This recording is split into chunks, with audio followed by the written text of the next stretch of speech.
For this week's challenge, we're looking at film data, to be more specific, the top trilogies as rated by IMDb. So we have two inputs here. We've got our information about the individual films, their ratings. We've got an trilogy grouping, which is just an ID to group those films into different trilogies. And then we've got some information about how many films are in the series as a whole and where that film comes in the series.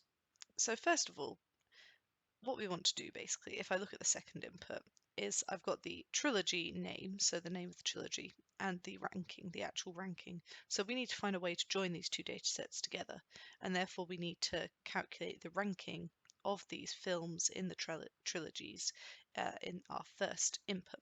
So to do that, we'll work out first of all the average rating. So I'm using a fixed LOD in order to do this. So we're grouping by our trilogy grouping, and we're using the average of the rating to get our trilogy average. And then we also want to know the maximum rating as well for each of our trilogies. What's the maximum rating of a film in that trilogy?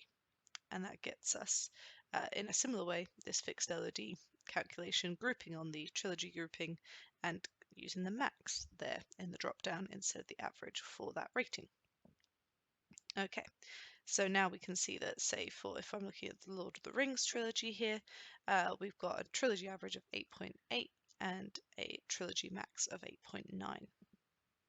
Okay, so that's a very highly rated trilogy. So now let's do the ranking. So in order to do that ranking, then let's just expand this here. So we are not grouping on anything at all, so we go across the whole data set. We're using a dense rank so that we get the numbers just 1, 2, 3, up to 30. And first of all, we're ordering by the trilogy average in a descending order. So you can see that's working well there. And then our next measure that we're adding there, in order to break ties where trilogies may have the same average rating, we're using the trilogy max in a descending order to break those ties. Now, some of you may have noticed, or in fact Rosario pointed out to me on Twitter, that this actually isn't working very well in the prep product at the moment. That ranking, it's not working as it should be. It's not breaking the ties in the way that it should. So although doing it this way will match the output of the challenge, it's not kind of actually correct. So let's take a look at where that actually isn't working. So if I come down to the Cornetto trilogy and the Matrix trilogy here, so you can see that we have the same rating there for these films.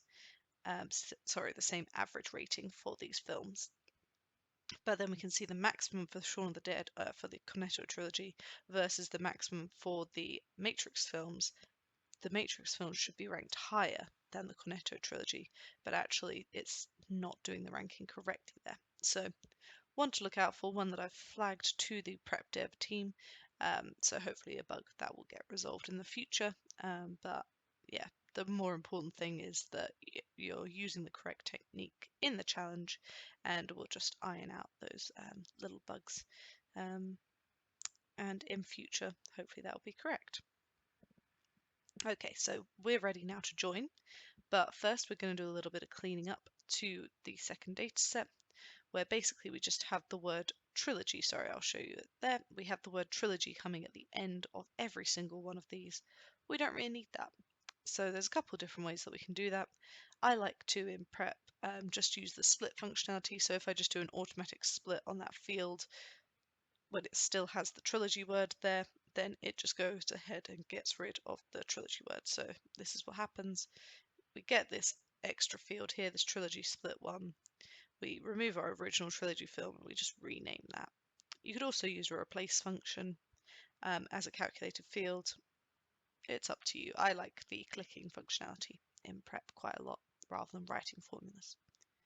Okay, so now we can join together on our trilogy rankings. Okay, and then we can get rid of a few of the extra fields here and do a little bit of rounding for our data sets. So just round that trilogy average to 1 decimal place. And then finally, we have this number in series field here that we're just going to split on the slash And so we go ahead and do that, and we just rename the fields to be film order and total film in series. And then we get rid of that additional field and we have our final output. So I hope you enjoyed that challenge, and thanks very much for watching.